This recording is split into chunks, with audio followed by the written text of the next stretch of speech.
Well,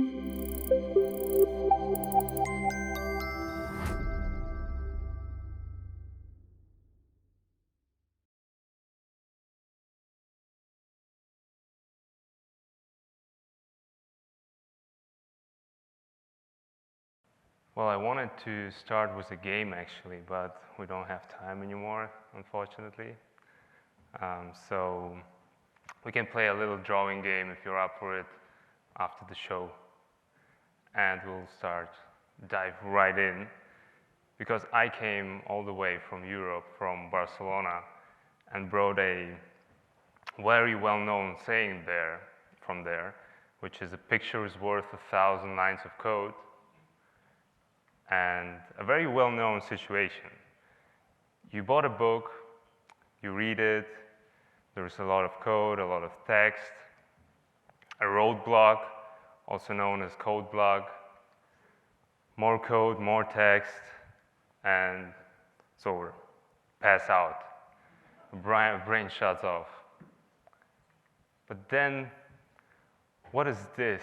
With one eye you see there is something. Is this a graph? Maybe an image? After 50 pages of text and code? Indeed, it's a picture where Michael Hartle is explaining the MVC framework from the last 50 pages of text and code. And I'm very grateful for that picture. It's stuck in my mind for a long time. And we all love these visual bits because we are wired to do so. And by the way, feel free to, if you have something to draw, maybe feel free to draw along. If you see something that you think this is like something I would like to draw. But I would like to ask you a question. What do you think is this? Any educated guess?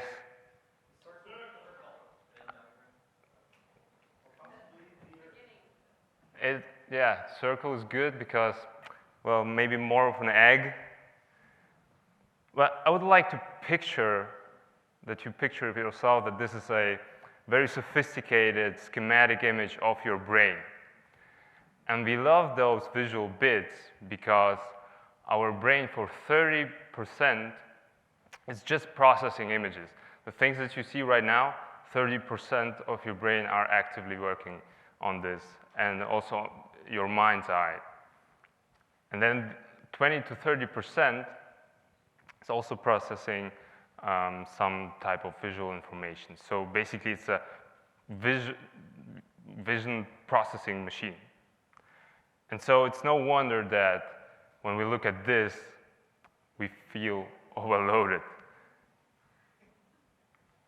And we are all very happy if I promise you that from now on, I'll try to make 1 point per slide. But those are rare moments of relief and happiness, right? In our world of, yeah, well, think about the content that you consumed. This is our sign for thinking today. So think about the content that you consumed in the last week. I'll let you with it. Go back, think about it. If you're like me, you were crushed by verbal content, audio and text. I get a lot of messages, I get a lot of emails, private emails. I like to read stuff, right, to get some help. Books, audiobooks, community chats, the Rails link, Slack chat, Discord, thousands of Slack messages at work, or podcasts, awesome podcasts. Documentation, a lot of Stack Overflow, more Stack Overflow. And I really will try to make 1 point per slide from now on. So in the end, your verbal brain, at the end of the week, is completely overloaded. And your visual parts of your brain, your visual neural pathways, they are completely bored out of their mind. But what if we were in a world where drawing would be as much of a thinking tool as writing and speaking. In school, we get just taught how to speak, how to present, and how to write. By class 10, everyone will tell you, I can draw, but I can't write. In kindergarten, it's the other way around, right? But in this world where this would be the case, you would have much more articles where things would be explained visually, maybe even in an interactive way. We would have algorithm books where, especially newcomers, wouldn't have the fear of these algorithms. They would actually see how data flows and how algorithms go from one place to another. We would have people sketchnoting here. Is there anyone sketchnoting? Notes, sketches? One person? A little bit. So next year, there's many more people here sketchnoting. And we would have podcasts with videos where you could actually see, are there real people talking? What images are they showing? And we would have colleagues send us awesome emails with some little sketches to bring emotion to it, to explain maybe something visually, like Denise Yu did in 2021. How she finally got her colleagues to read her emails as a project manager. And maybe we would have more engaging meetings and conversations with each other where we would establish common ground and would not just have our own images in our heads talking about them. So in the end, our brains, our visual processing machines would be more happy on average. And you might be asking yourself, am I really is this concerning me? Is this really about me? Do I care about this? Is my brain wired like this? And actually, this slide I learned on Monday from someone at the conference that this slide is now deprecated. So actually, well, this person said, Rich, this is really cool with the thinking types, but when I'm closing my eyes, I don't have thoughts at all. So this person is basically meditating all the time. It's a very rare thing, but it also illustrates that we are all unique and we are all in this spectrum somewhere from type 1 to type 3 and then maybe even outside. But still, on average, there are a lot of people who are image thinkers. And it's really also mind-blowing for me because those people, in the very extreme case, the world comes in images to them, in photorealistic images. So basically, it's like an Instagram feed for them. Every thought, almost. Other people, often engineers, will tell you, yeah, I see the code and they're pattern thinkers. I see files and things moving around. And then there are people like me, very dull, step-by-step words coming in my brain when I think about something. And think about a cat. Let's do a test right now with you. Think about a cat, not too long, because it's a test. And this is what an image thinker would think right now, like a concrete cat, photorealistic cat from the world. This is the pattern thinkers. I don't know what weird stuff they will be thinking. And this is me. A couple of sticks ending up being a fox. Maybe you know this fox is from Wise Pognut Guide. But still, even the verbal, superverbal thinkers, someone said, yeah, me too. Even the very verbal thinkers, they are very happy to extend their neural pathways with things when they see something coming visually, when they see something explained visually. And even we verbal thinkers see images when we think about something very concrete. So this world of thinking equals drawing benefits everyone, basically. But we can't really get to this world of thinking equals visualizing equals drawing because, well, no one can draw. Everyone will tell you, I can't draw. And I can really much relate to this. So 20 years ago, maybe you remember the talk yesterday from Gary Ware in the morning where he said he quit drawing and he said, I can't draw, that's all. That's exactly my story. 20 years ago, my teenage years, I quit drawing. I said, I have 2 left hands, it's over for me. I labeled myself and I haven't touched drawing for a long time. And 5 years ago, I told to my wife, and she's an artist, and I always envy her. I told her, that's easy for you, but I can't even draw a little cup. It was a really sad moment in my life. And I don't know, can anyone relate? Oh my God, almost half of the room, or maybe even more than half.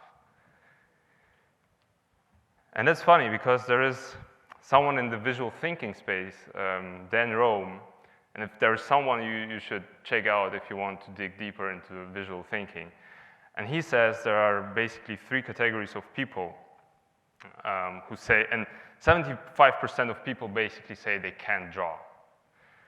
And maybe 25% will jump onto the whiteboard. Will someone, if they see a whiteboard and there is a problem to solve, is someone who's gonna get there and draw something down? Joel, yeah. Yeah, it's really about this. It's interesting that it confirms this kind of percentage. And it's not easy, even for the visual thinkers and pattern thinkers. Sometimes if you are in your verbal mode and then switching over to drawing, it's really, yeah, it's sometimes just an energy barrier that your brain tells you, no, stop there, let's do what we do all the time. So there is a barrier for everyone, right? And there is also the issue that, well, if there is no culture of drawing things down, if there is even a whiteboard that has like spider webs on it and in your company, no one gets there, how do you go there? Like, you don't really want to be the weirdo who draws down the wrong thing. So it's basically impossible to get to this world of drawing or visualizing equals thinking and communicating. Unless we start with ourselves and we make it easier for ourselves. And what makes things easy? What gets you started easier? What helps you to make the next step easier? It's maybe a framework. We are here at the RailsConf, right? RailsConf. We are using frameworks all the time to not reinvent the wheel every day. And we are using processes all the time, right? Whenever you refactor something, whether you know this or not, you're following a process. Check out the refactoring book. It's all the processes are there. And our vision is a reproducible parallel process. It's a step-by-step thing. It's similar to the computer actually a little bit. And it's kind of easy to put a framework onto an existing process. So this is what we will do now. We will see a framework to help you know the next step when you want to visualize something, when you're stuck with a problem and you would like to draw down something. And first we want to see what is vision at all. And for that we want to look at a scene. Imagine you are at the park on your favorite bench and there is this scene for some reason near a lake playing out. And this is the first picture that we will look at. The second, I won't comment much. First, second, third, something happened. And then there's this. There's a moon. And we'll package this example now into a framework. And this works because whenever you want to draw something or even explain something to each other. Whether it's a concrete thing, whether it's like a chair, or if it's an abstract problem, you need first to look at the problem. You need to see what's there, what are the details. This is also something I didn't know. To draw something, you need to see it and really look. And then to draw it down, you need to imagine, like, how will you draw it? And then you can draw. So we said this is your vision, and this is another very sophisticated picture of your brain, but it's a brain cake, I guess. And there are basically 6 neural pathways that are engaged in vision. And those 6 neural pathways can be packaged into 6 micro frameworks of visualizing something. And first, whenever you go into a room or you sit on your bench in the park and look at something, you see what is there. You go into a room, you see, okay, Jeremy, chairs. That's the first thing that happens in your vision process. So basically, you detect the objects. Then your brain tries to figure out how many. Like, is there one Jeremy or more? Are there more people? What are you doing on stage when there are like 100 people here? Is this dangerous, basically, right? And your brain makes like a little bit of guessing and sometimes concrete numbers, sometimes some guessing. Then it tries to relate things to another. Where are objects located? And like, where's the enemy? Right? Things get closer, or with time, right? Then time passes. So your image processing machine, it works, there are frames, right? Like, once you have a couple of frames per second, you can, your brain can construct like a timeline of what happened. And you can see each of the pie cakes, it has like a little micro visual framework. And these are the things that you can use then to visualize the details of your problem. Here it is a timeline, for example. And remember the 4 pictures. I didn't really need to tell you that between picture 1 and 3, there was a little time that passed. And you knew that picture 4, a lot of time passed. It's just something that your brain knows. And once you have the objects, the quantities, the relationships, the timelines, you have a couple of frames, then your brain can decide, hey, this is how things happened. This is how something particular happened. And this is the well-known flowchart. Often we start with a flowchart, but actually we don't have a lot of information yet. And we try to jump to the solutions, but the flowchart is actually a little bit more of an end game. And once you know how things happened, you can conclude why this happened. It's like an equation that you can do at the end. And in this particular example, you could conclude whatever you want, but we could also conclude that dogs love birds, but birds do not love dogs, and big drama can happen, especially if babies are involved. And this is this 6x6 framework, 6 neural pathways, 6 micro-visual frameworks to get you started every time.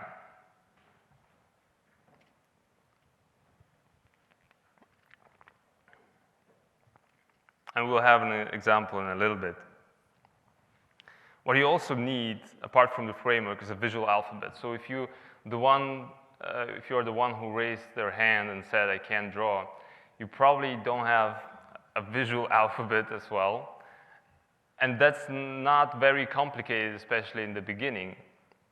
just about, if you look at this as well, we could have visualized a lot of things, and it would be just squares, circles, triangles, and lines, and maybe some faces, dots. And basically, when I started visualizing a little bit more 8 years ago in my computer science studies, I started with mind maps, and all I needed was circles and squares. And for 2 years now, I'm doing this very complicated and complex stick figures stuff with emotions.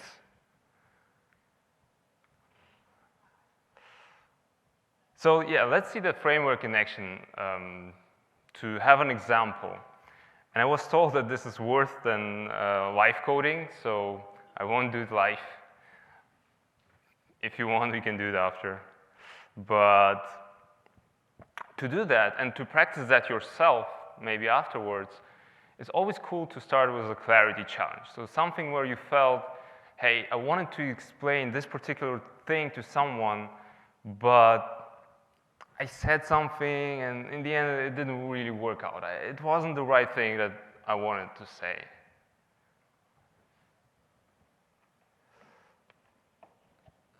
And I had a challenge.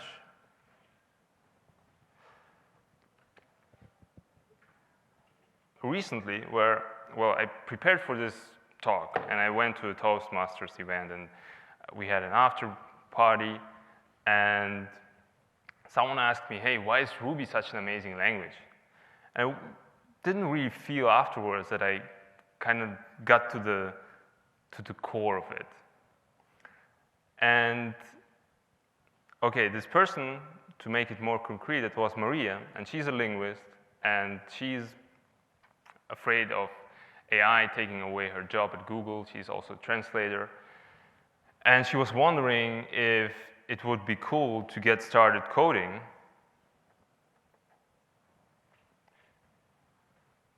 My display is acting weird, but this looks all good. So I have now a blinking display here. Yeah, she wondered if she wants to get started coding to enhance her career, to maybe build some products.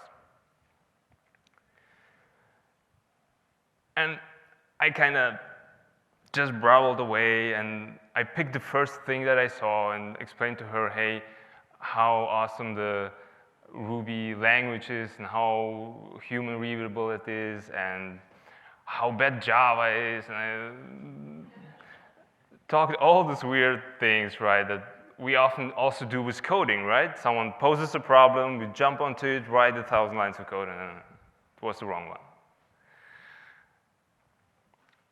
And I wondered if I could have expressed myself better. And I wondered if I used the framework, if I would have come to a different or a better solution to the whole question.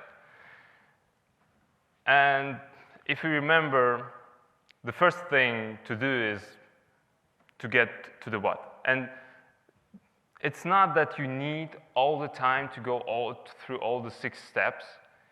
When someone is talking about something and you want to visualize it, and they're talking about budget, then you don't need to get from like step 1 and then to step 2, 3. You know they're talking about quantities, so you can use the micro frameworks that are for quantities. But we will go now, which is like graphs and pie charts and stuff like that. But we will now go from like 1 to 6 and see if we get to a better conclusion. So yeah, we start with the what, and there's Ruby, there's Maria, and AI, evil AI, and then there are other beginners. There's a community, an active community of Rubyists. Ruby is great for the web. It's an active development. It's open source. It's used by startups, and there are companies having a lot of fun with it. It's also more human readable than the average language. And there are, of course, other languages somewhere, and there are ways to learn it. And this is what I came up with. And you see there is no relations whatsoever right now. It's basically a little bit like a list. The thing that I saw when I thought about the what is there, and who is involved in the problem. And so now we do a little bit of a mind switch and think about how many. And well, the first thing that comes to mind is our awesome, active, helpful community in comparison to the other dull Java people. No, I'm kidding, but it is special, right? And we also have to be honest that Ruby has its niche in the web space most of the time, and there are other languages that cover, like JavaScript, Python, Java, that have that are bigger players in other areas and in general. And we could probably visualize thousands of ways why Ruby syntax is so nice, but I thought about, as an example, it has two names per Ruby method as a possibility, which is a crime in Python, where you do one and one thing only. And then there's also a trend, of course. It was very popular, I don't know, 10 years ago, exploded in popularity, then fell down, flattened, and it goes a little bit up again, right? And now there's a real mind switch. Now we see a little bit more of relationships and how things are mapped on maybe Maria's journey, right? It's about her problem, actually. Why is it for her the best language? And Maria, well, she dabbled into code a little bit, and she's at the very beginning of all that. And there is a goal, some kind of a goal somewhere. And on the way, there are the communities, and there are like courses or like learning resources. Maybe not university, she's a linguist, like a master degree. And at the end of her goal, there's maybe building some products, getting code, building some tech knowledge. And I thought, where could AI be here on the map? And maybe even nowadays, it could be a helper once she has some fundamentals down. And after she has some really good fundamentals, she can build her products or become a better employee and with more technical knowledge as a linguist, right? There's lots you can do in NLP or wherever. And now that we have kind of an overview of all the actors, how they relate to each other, or some of them, and we are maybe getting to the core of the problem a little bit more. And now we can do a very simple timeline, because when someone is starting or thinking about starting in tech, it's often about, hey, how long will it take me? And the timeline itself, it's probably she'll start with some resources, then she'll maybe do some real projects, and then some opportunities might arise. Very generic. And yeah, of course, then how much time do I need to spend to get through the timeline? That's always the question. And just a guess here. So if you do it 2 hours per day and truly commit for 6 months, and this is very hard. People underestimate how hard it is to truly commit for something like that for like 6 months. Then maybe first opportunities will arise. Maybe earlier if you're really lucky, maybe much later. But just a rough estimate.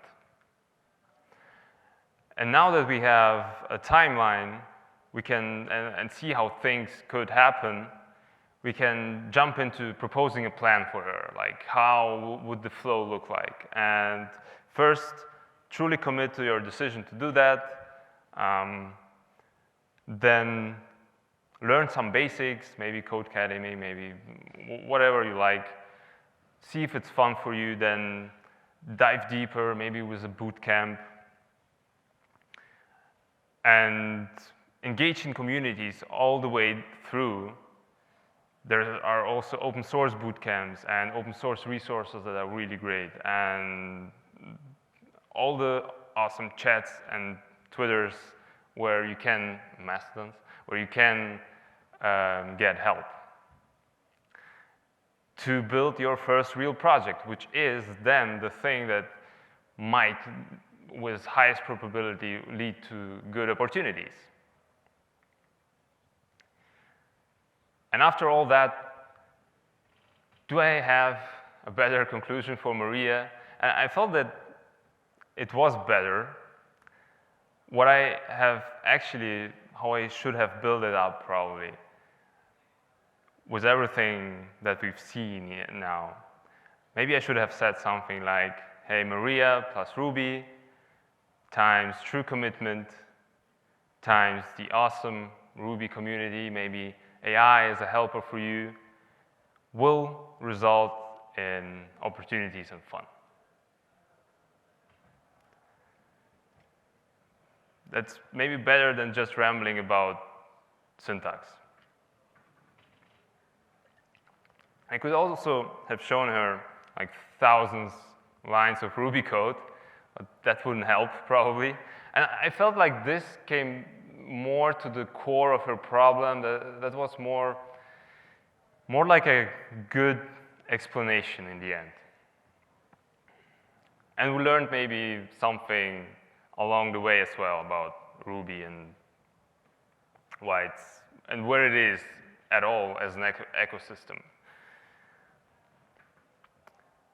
And you see, this is also what we often do as engineers, right? We jump right to the solution or try to do the thing, but seeing the big picture, zooming out a little bit, seeing the different parts is often just more productive in writing the right 1,000 lines of code in the end.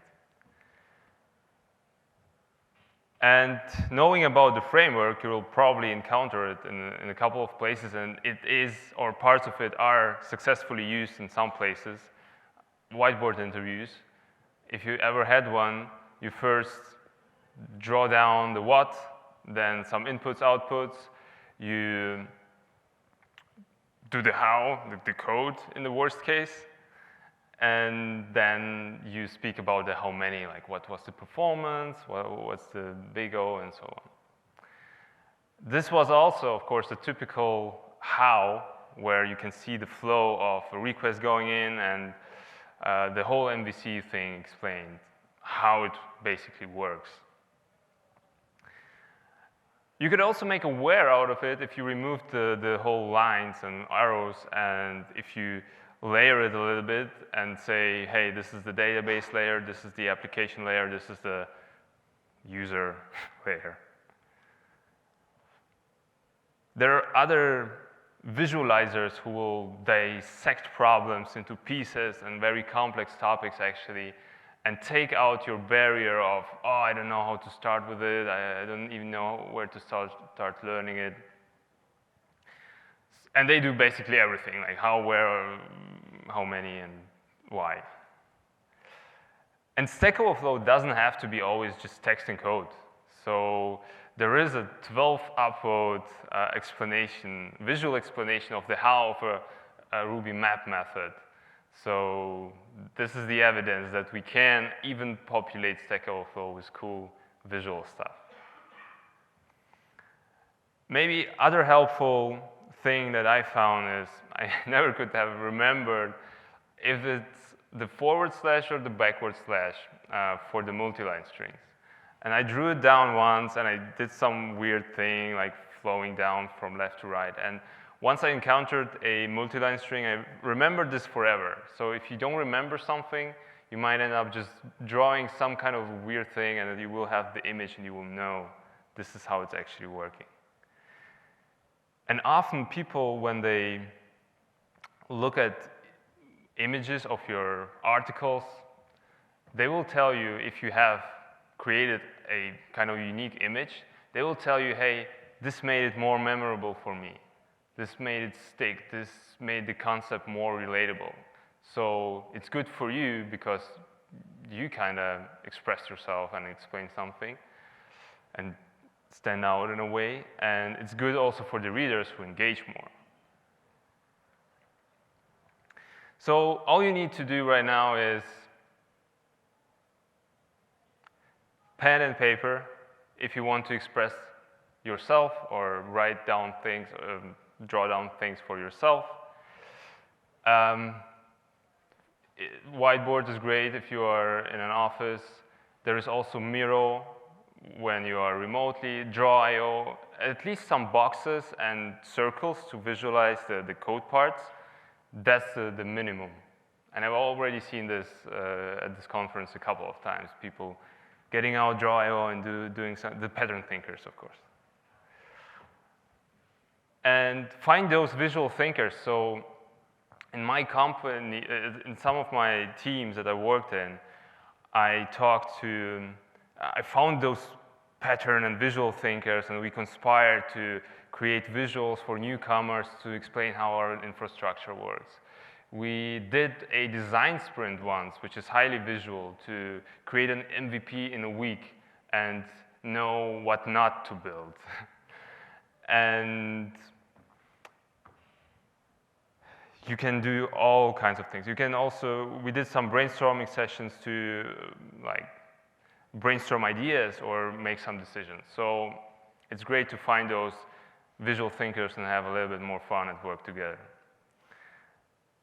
And then practice solving problems. Now you have a framework, or use some of it or all of it. And your brain will thank you. It will be more happy, more engaged, have more memorable moments. And you probably will have more common understanding with the people you speak to if you explain each other something in a visual way. And most importantly, when you need to clarify something, you will pick up that pen and draw. And I really hope that a lot of times this will save you or help you actually to write the perfectly fine first 1,000 lines of code on the first go.